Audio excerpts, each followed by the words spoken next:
Hey guys, welcome back. Tisha here, back with another Sister Wives review. Let me first start by apologizing for the possible tardiness of this video. I'm not sure if this is uploaded on time or not. It's late. I'm recording now in hopes that this will upload tomorrow, which is Monday, with no problems. I'm just getting back in town from a great trip with some friends. So I'm trying to get caught up on some things because normally I would have already recorded this and had it all out the way.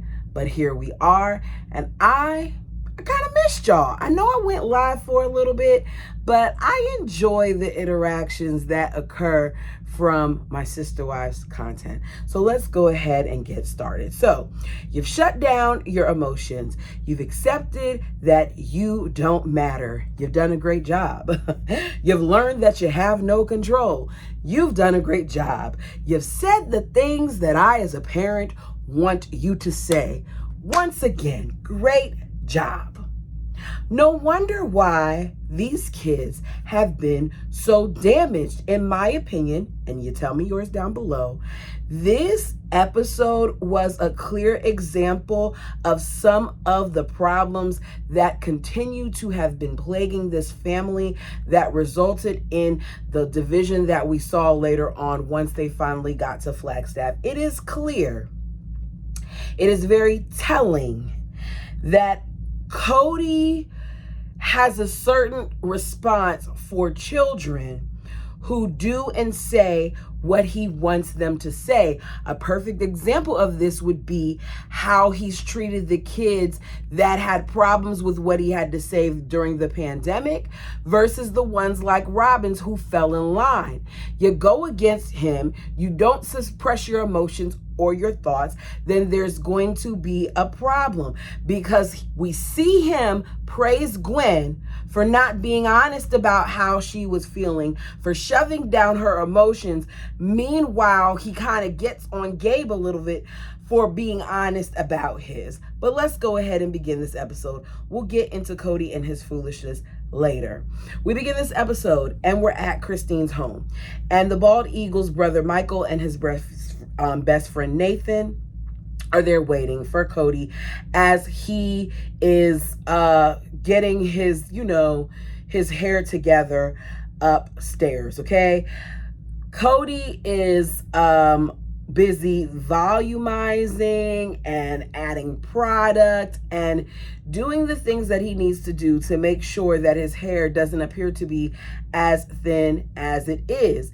In the amount of time that it takes for Cody to get his hair together, Christine is able to prepare breakfast. I'm not talking about a little breakfast. I'm talking about full hot breakfast for the men to eat. We find out that today is a special day, not only because they'll be moving some items, some of Robin's things, to the rental, but because the Bald Eagle is taking the guys to Arizona so that he can show them what he's been up to. He hopes that more people that they know see Flagstaff and fall in love with it. He says everybody that they know needs to come and visit, Flagstaff and see the dream that they've seen, because he wants a community. And if you want a community, then I don't understand why you just didn't decide to move back to Flagstaff. If this is your dream, then they'll see your dream as it plays out. Them experiencing your dream doesn't need to involve them coming and moving there just to make you feel better about moving even further away from the community that you've already felt disconnected from. Make it make sense. But, the dream never played out, so we don't know whether or not the friends and family fell for the dream. So Christine tells the guys that as of right now, all of them have rental houses in Flagstaff except for her, because she's buying a place. This is still crazy to me that they're actually making this move, and they're doing this while incurring so much other debt. Cody lets us know what his real plans are. He is sneaking away to meet up with the home designer, with the draftswoman. Supposedly, none of the wives know about this secret. So Cody's brother Michael is there, and he is not technically a polygamist, but he's thinking about it. He's 19 years younger than Cody. He's been raised as a polygamist and has several siblings that are living in polygamous marriages. So he says that he's considered it, but he's not, aggressively pursuing anyone. And he talks in circles a little bit, but basically lets us know that he and his wife haven't felt a pull towards a particular person yet. And I wonder if at this stage, because I didn't look it up, if he ever felt a pull. According to Michael, once you get one, then he thinks that 2 and 3 would be easier to get. I don't necessarily know if I believe that. Every polygamous man that we've seen says that adding additional wives to the family requires work, not just for the husband and the wife, but for the wives as well. So I don't feel like adding another wife is any easier. If anything, I think that it just makes things more complicated because you're having to decide how to divide more time and you're having to make sure that your other wives are okay. Like what he said just didn't make sense to me. I said, okay, it's clear he's Cody's brother. So no one has approached them, he says, and we're reminded of how weird it is that the women are expected to approach the men. We then get a great example of the bald eagle spreading his wings because he lets us know that Christine was the one that approached him and flirted with him. Christine says, yes, she flirted all the time. And I was listening to Christine. I'm like, okay, Christine, you're the same person who had a problem when another woman did this to you once you were married to him. But here you are openly admitting that you did the very thing that you're saying that you found to be disrespectful. She says she had to make herself known. Cody brags that he got Christine by talking about his first wife, Mary. I said, interesting that he got Christina by talking about Mary, but he didn't get Christine by talking about Janelle. Telling, very telling to me. He said he felt a spark, and as a result, when he would talk to Christine, he would be like, marry this and like marry that and like marry this. I like this and like that and like this and I like that and like this and like this and I'm sorry. I just heard myself saying marry that, marry that. I'm like, okay, like this and like that and like okay. Let me get back. So he, of course, isn't talking about Janelle, despite being married to her at the time. He says that he did the same thing and it worked with Robin too. That all he did was talk about Mary, Janelle, and Christine to her. I don't really believe it, but this is the story that they've both said. My point is, the fact that he admitted this on camera shows that it was a ploy. Cody is always plotting on something and planning out something. A producer points out how this whole situation sounds a little odd, and Christine basically is turned on by it. And I just don't understand Christine sometimes.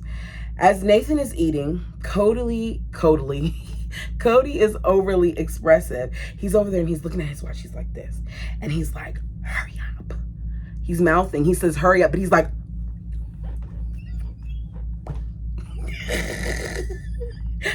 we gotta get out of here.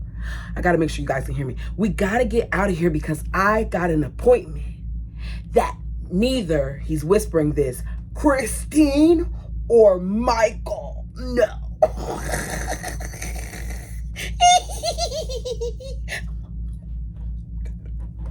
I'm like, okay, why are you so dramatic? If neither one of them know, and Christine is in the kitchen with her back turned to you while you're standing there doing that, and Michael, I think, is at the table eating, and he's sitting there at the bar eating, and you're doing all of that, don't you think they might see you making all these overly, like, it's just too much. He's so annoying. Anyway, so they leave. They hit the road. Cody tells us about his plan to trick his wives into living in one home. And despite the fact that all the wives have stated that they want their own autonomy, and others, not all of them, but some of them have said that they don't want one home, especially Christine, here we are. So they arrive in Prescott Valley, Arizona. Michael has no clue why Cody is taking them on this detour, whereas Nathaniel, his brother-in-law, does. They're there to meet up with the draftswoman, Dawn.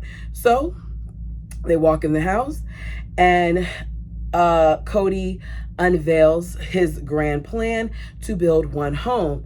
Dawn rolls out the blueprints for the giant house. And as she puts this huge sheet of paper in front of him, and we see all the various wives' names, it's clear that Cody is salivating. He's so excited about this. We pan to Robin, the good old bird in confessional, who, in my opinion, of course, already knows about Cody's plans to build this giant house because she's his favorite, and she says something that makes me feel like she definitely knew, right? But she's playing dumb. She says, so while my parents were in town and they were visiting us, they told me that Cody started talking about his plans, that he's gonna have one house for all of us. One house or something. Did you guys hear about this?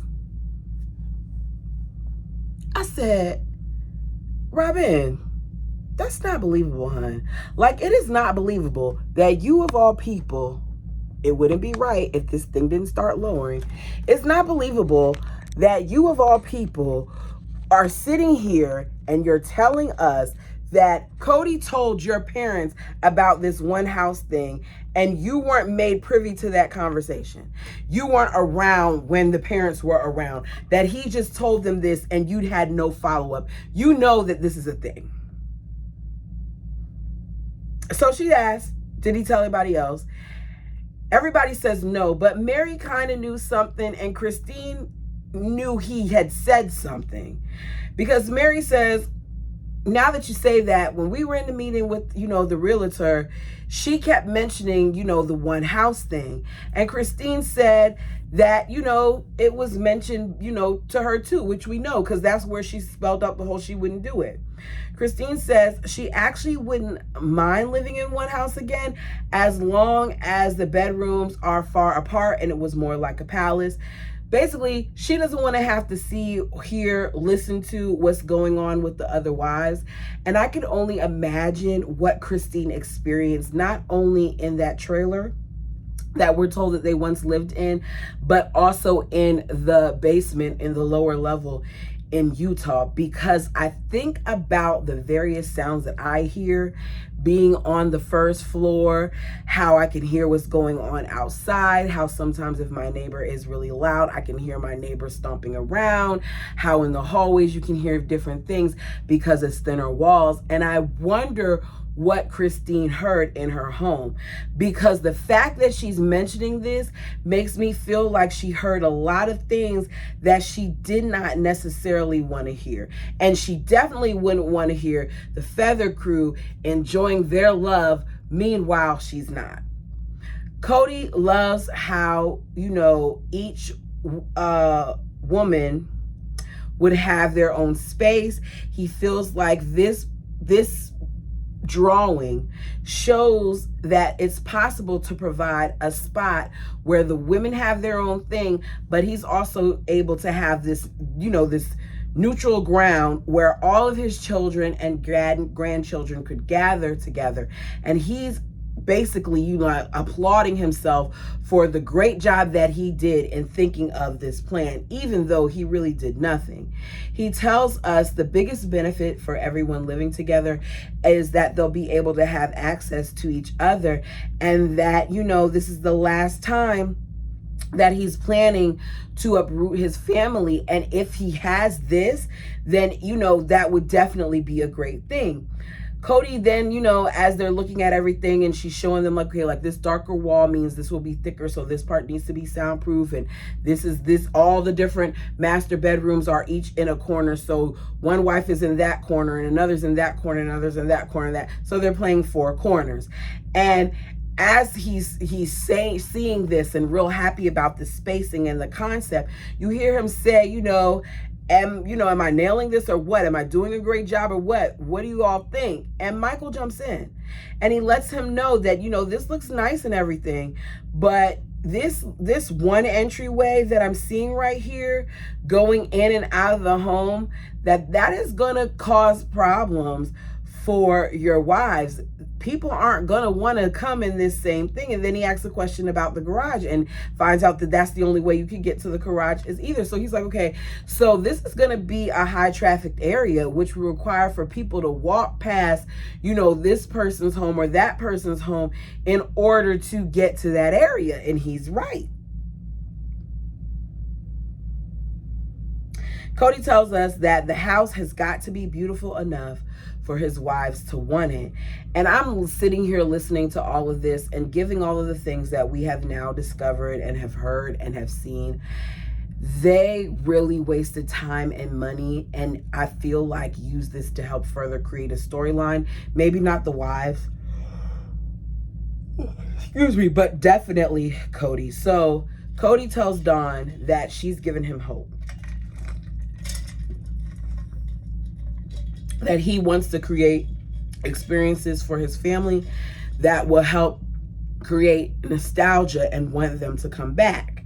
As I said before, there's always some type of gimmick when it comes to him. He, however, is worried that his wives will fail to see his great plan. Michael wants to know, as they leave out the house, how he's going to tell the wives this. And Cody admits that this idea is probably going to get him unalived in his sleep. And he doesn't even know where to begin. Like, he doesn't even know if he can have 5 adults on a title.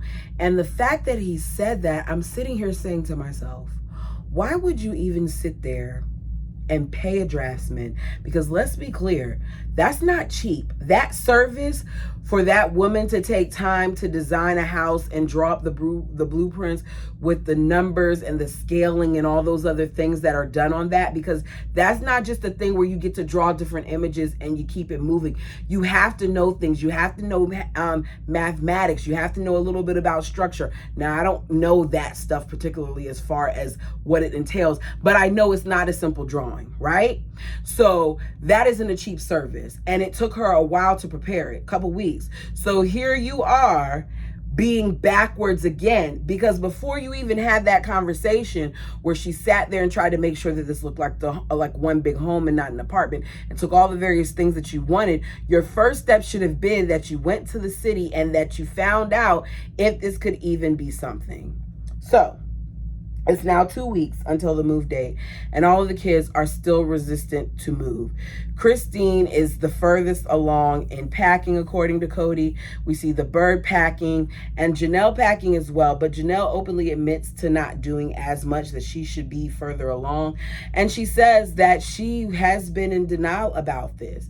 She tells us that she's seriously considering getting rid of everything because of how much stuff she has and how stressful it is. And I heard her saying that, and I think maybe it would have been worth it because of how much storage you have and the fact that you're going to be moving to a place that you're going to have to put those things in storage because the place that you're moving to is furnished, and how your son kind of really wants to say, like, it just seems like sell it. I don't know. I just feel like, I hate the fact that Janelle, you're sitting here and you're gung-ho to move and you can't wait to move and all this other thing, and then you're sitting here openly admitting that you're slow to packing because you don't really want to pack or move. That's what it sounds like to me. Y'all tell me why you think she said it or what she said. Because I'm just like, okay, Janelle, you keep getting under my skin more and more as I'm watching these episodes in this season, because it's like you say one thing in front of Cody, and then when you get on camera without him there, you're a little bit more expressive and you openly admit some of your hesitance. Now, maybe you do this because you know that if you say too much in front of Cody, you'll be in bad terms with him, because as he shows later on, it's not good to go against him. But for whatever reason, she switches it up. Christine is helping Truly pack, and she says as she's helping Truly pack, she's remembering Peyton and how she wanted to make sure that this didn't create the same type of experience as it did. Excuse me, I'm so sorry y'all for yawning. With Peyton, completely different situations, but okay. We get flashbacks of Logan telling Peyton that he shouldn't take all the toys with him, that he has too much, that he's looking at the boxes and all he sees is Peyton, and he needs to eliminate some of those boxes. And they say that, he didn't have time to take all that with him because he had to take what was essential. And I've said it before, they could have made time for him to do it. They act like they were risking so much when they made this move, but they weren't at risk of anything. I think that this move, that them moving to Vegas, actually gave them more opportunities, definitely more for their children, and even more as far as the show is concerned.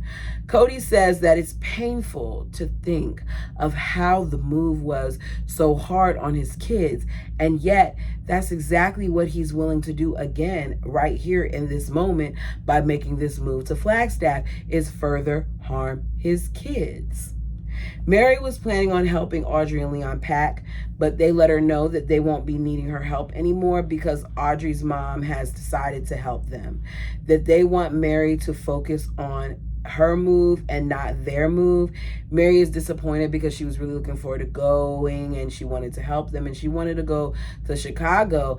And Audrey lets her, Mary know, like, you can come to Chicago anytime. We just need you all to focus, on your move. And Cody says that, I'm kind of glad that they're saying this, that I think Mary should be saying thank you because I never thought it was a good idea for her to help them anyway, that he needs Mary there to help them, and that they're adults and that they can do their own thing. And since they're adults, I want them to give him that same energy. I want all of his adult children to not help him with assisting in this move, since he wants to make statements like that. I just don't understand how comes he comes off as so cold sometimes to certain children, especially with Leon. I just notice how he talks about Leon sometimes. Anyways, it's a new day. Cody is moving furniture into trucks. He's sweating. While everybody in the family is also packing and moving and doing things, and everybody looks miserable. Gabe walks in from his workout. Janelle lets us know that that Gabe has been very up and down, which is not a surprise. Gabe has been very honest with the fact that he doesn't want to move and how his parents don't realize how much that this is hurting him. Gabe is in confessionals and he's like, yeah, my mom says I'm up and down, and she says I'm up and down, then I'm up and down. I don't want to move. We see that we're back at the Birds, and at the Birds house, Cody is helping the Bird get down things, take down all those different pictures that she has in her house, these huge paintings and things of that nature that are hanging on the wall. And she's expressing that she's frustrated because Cody isn't saying that this is a forever move, and how she's concerned because she doesn't know if she'll be willing to move again no matter what. And I'm sure that as she's sitting here saying this, she already knows what she's going to do. The Bird is going to make sure that she gives him some loving to help him think more and to help him agree to this being it. Bird says that they have had a culture for this time, the Browns have, where they hang out together and they do things together, and that is pressure. I don't understand what type of pressure she's talking about, but she says it's pressure. She says, so in order to have them be around and in order to want them to come back, they have to have a home for them to come back to, so that when they're ready to come back, they can say, okay, at this age, I was doing this. At this age, I was here doing that. And at this rate, that they're not going to have it, which means basically all of the OG 3 children aren't going to have exactly what she's describing, which is a home, because majority of the children that he had with his 3 other wives did not grow up in Flagstaff. They grew up in Utah and they grew up in Vegas. Even Robin's kids, at some point, you can say the older three kind of grew up in Vegas. But here you are and you want to uproot them, and you're saying that if they don't have roots to say, okay, we did this in this home, then they may not, want to come back. And she adds, I don't think that Cody understands that this move it can destroy exactly what he wants. So she knew it would destroy it. She knew that this move would destroy their family. Cody meets with the triplets, as they're being called, which is Gabe and is it Gwen and Aurora?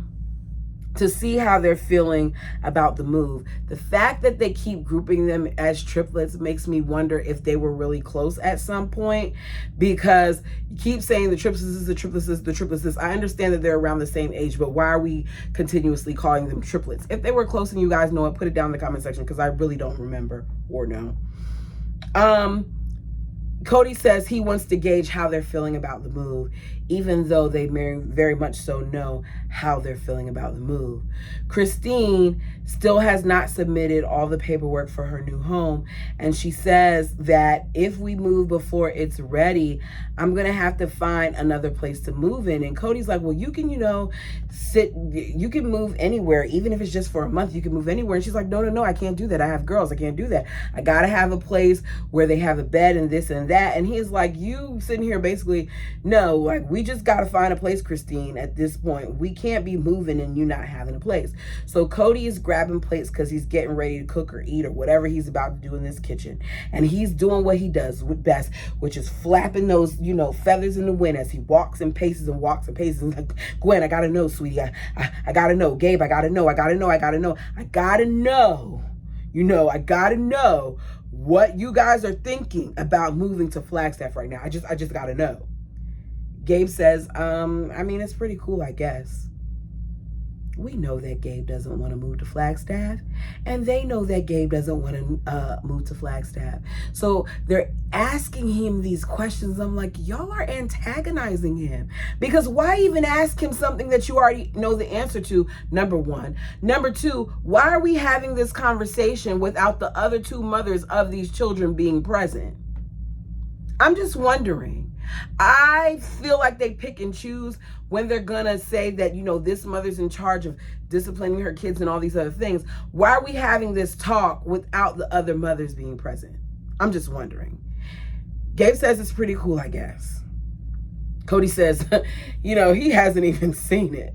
Christine says, oh, okay, so you're okay with moving there? Why the change? Because you didn't want to move there. And Gabe smiles and says, I still don't.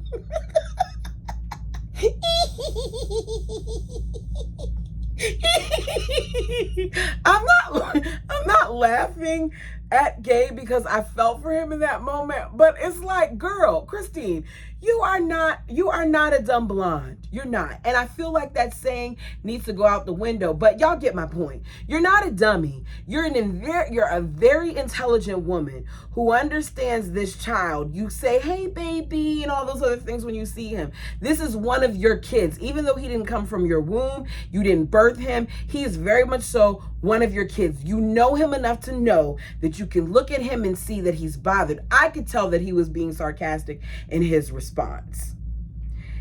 He wants to stay there. And Cody says, really? Christine says, I hope that Gabe was in a better spot. And it just feels like he's not convinced that we're moving. No, he very much so understands that you're moving. He just doesn't understand why. It doesn't make sense to him why you would go from owning these homes and being in the same area to moving to another state, further away from family, starting over again, being separated and renting. Gwen is like, look, I just want to go and I don't want to talk about it anymore. Gabe then tries to adjust by saying, you know what, because there's tension in the room. He's like, you know what, maybe it would help me and it would be a rise in my popularity if you get me a motorcycle, and then maybe I'll go. And Cody gets frustrated by this because then, Isabel's like, ooh, a motorcycle, and Gwen's like, yeah, I want a motorcycle, and he's getting upset with the kids about this when he's just trying to lighten the mood. And Cody is like, they all need to stop talking about this. We need to stop talking about this because they need a lot more experience in order to drive a motorcycle. None of them have been driving long enough and yada, yada, yo. You know that the boy was just joking. And even though he's saying this, here you have Gabe who's saying that he would love to have a motorcycle along with the other girls. And yet, who did he get the motorized bikes for Christmas? Was it any of those kids? No. He got it for the Bird's children, who at this point are much younger than these kids that we see him telling no, they can't get a motorcycle. Now, is a motorcycle and what he gave those kids different? Completely. Am I reaching a little bit? Yes. But my point is, you have the adventurous kids that would have loved to receive something like that, and you didn't even give it to them. You gave it to those kids that fall under your rules. Cody makes a dumb joke about it and says, okay, Gwen is going to get this thing first, because basically she's not giving him a hard time moving. Gwen says, okay, as far as it comes to moving, there's not much that I can do about it, so I just want to move. Cody says, you know what? That is the most mature thing that I have ever heard you say. It's like, what? You can tell based on Christine's face that she doesn't like that he said that. And you can tell based on Gwen's face that she's shocked that he said that. Cody wants them to tell him what he wants to hear. He does not care how they feel. None of Christine or Janelle's kids wanted to move. They just knew that going against Cody at this point was pointless. So Christine turns to Gwen, whose mouth is open and in shock by her father saying that this is the best thing that she's ever said. She says, you say a lot of mature things. It's not offensive. Just say thank you. No, it is offensive. Your daughter was offended. Don't tell her it's not offensive. Stop asking for these kids to suppress their emotions just to make you feel good or to keep you from having an argument with your dirt bag of a husband. She says, Gwen, it's very adult of you to think that way. Cody then thanks her and says he's, impressed. And she's impressed him so much that maybe she can have a motorcycle before Gabe, which causes Gabe to walk out. Cody gets mad that he walks out, says, that's sure another way to make sure. That attitude is another way to make sure that you don't get a motorcycle after he leaves. Cody gets mad and doesn't understand his words, why Gabe won't be brave like Gwen. So he basically rather have him put on a happy face, have him move away from his high school and his friends and his team and his accomplishments and being 10th out of over 800 students and all these other things just because his dad got a new idea. Just because his dad up and decided to uproot his entire family without considering how much it would hurt or harm his other kids, because as long as the main feathers were okay, then that was a good thing. Then add to it, he calls the move and the things that are going on BS drama, when Cody is the one who created the drama. You cannot decide to up and move a family the size of theirs in a matter of 6 months without the financing or the knowledge or the proper planning or any of these other things of knowing where you're going, and not expect for your children who are teenagers who have created a life in this area and unbeknownst to them thought that they would be staying here rather than having you move. You up and decide you're going to move, and you expect for them to fall in and to just do and say what you want them to do and say. It's clear to me time and time and time and time again that Cody is very much so the problem, and this move is the beginning of the downfall of this family. I watch this show and I watch his interactions with Gabe, and I watch how many times it seems like the children are not protected and how they're told to basically suppress their feelings, and I don't like it. I feel like, and you all can correct me if you're wrong, but I know as a child, there were times where I felt a certain way and I was told that my feelings were wrong, or why are you crying? I haven't given you anything to cry about, or, you'll get over it and things of that nature. But will they, and did they ever really get over it? I get upset in watching this because I can't help but think about all of the things that we did not see that have transpired with this family. If this is what they're doing on camera, what did Cody do to this family off camera? And maybe I'm being a little overly sensitive based on recent events, but I can't help but think about Garrison and think about how some of these things, even though I'm not trying to place blame upon the family, hear my heart when I say this, but some of these things are why people have problems with their mental health, because we're suppressing and we're pushing down and we're pushing down and we're pushing down, and we're not letting out the things that are plaguing us and bothering us and hurting us. And I'm watching this kid as he's heartbroken. He's having to deal with the heartbreak on camera, and the adults around him are antagonizing him and making him feel like he's supposed to just feel away when he already knows that he has to fall in line and he already has to do what it is that you guys are saying that he has to do, which is move. Don't put salt in his wounds.